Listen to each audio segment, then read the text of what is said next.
And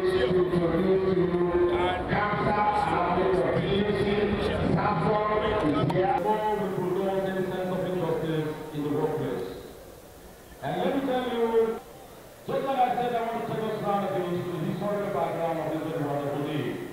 Big party affair, where no other possession of the United States of America were formed.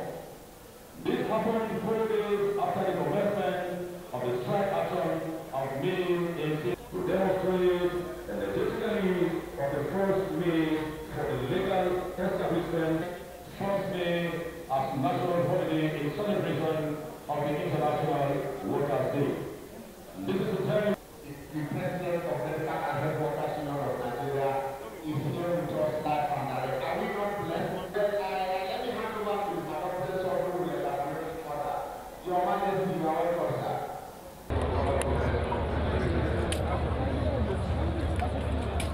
So, distinguished ladies and gentlemen, may I invite the NLT, SPG, and GC remarks.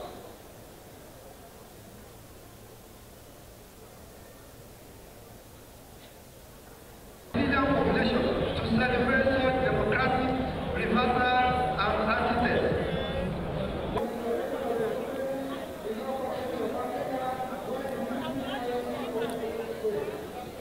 Energy crisis, relax the oil and gas embargo. Place on Venezuela, South Africa.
However, the battle is not yet over, as concurrence of the State Houses of Assembly is required to sign the bill into law by Mr. President.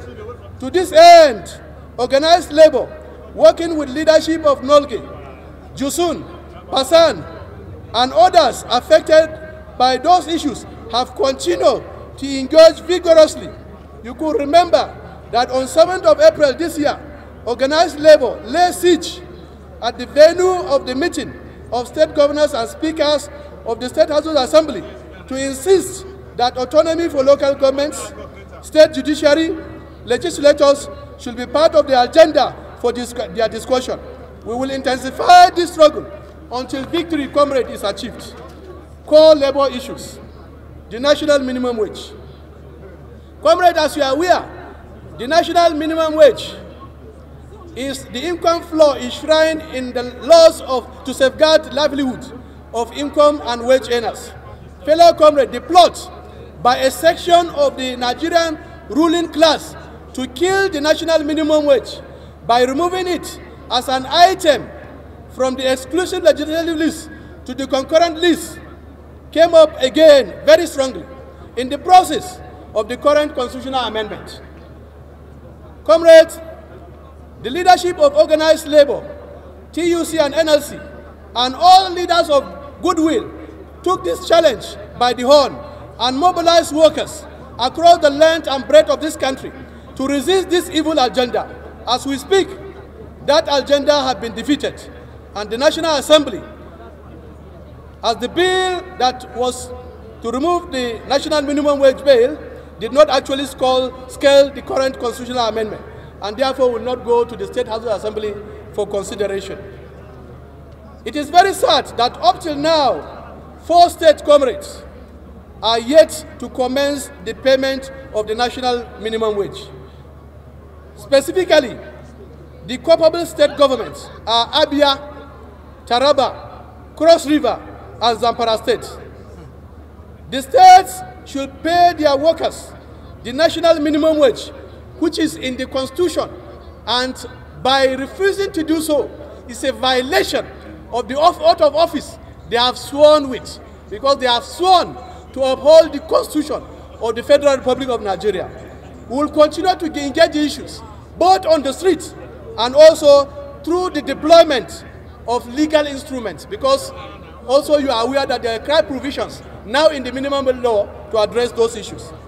Industrial crisis in the university system. Comrades, for the past few months, unions in the university system have been on industrial action over the persistent breach of agreement by the federal government.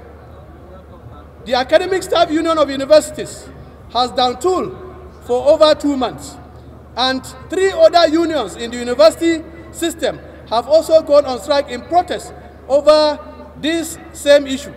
These unions are Non-Academic Staff of Education and Associate Institutions, NASU, Senior Staff Association of Nigerian Universities, SANU, and National Association of Academic Technologists, NAT.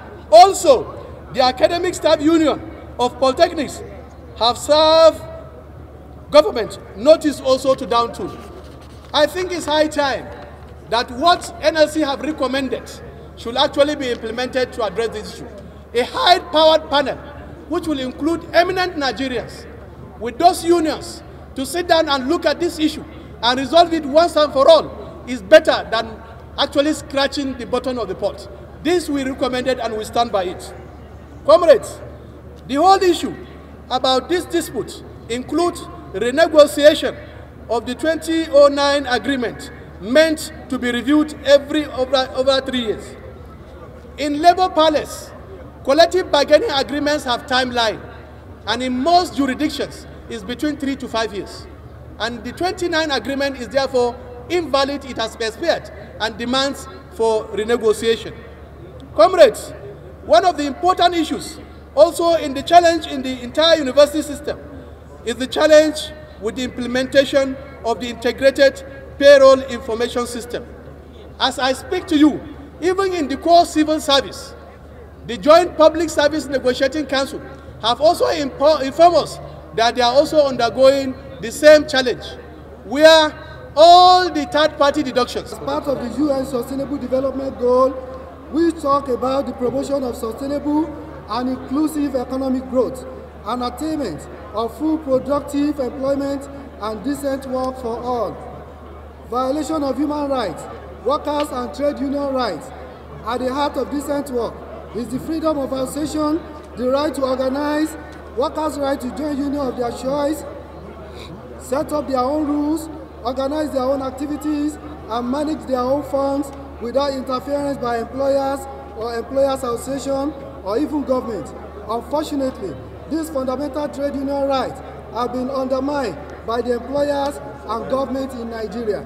Recently, the Kaduna State government issued a circular demanding fresh registration into the union for civil servants in the state.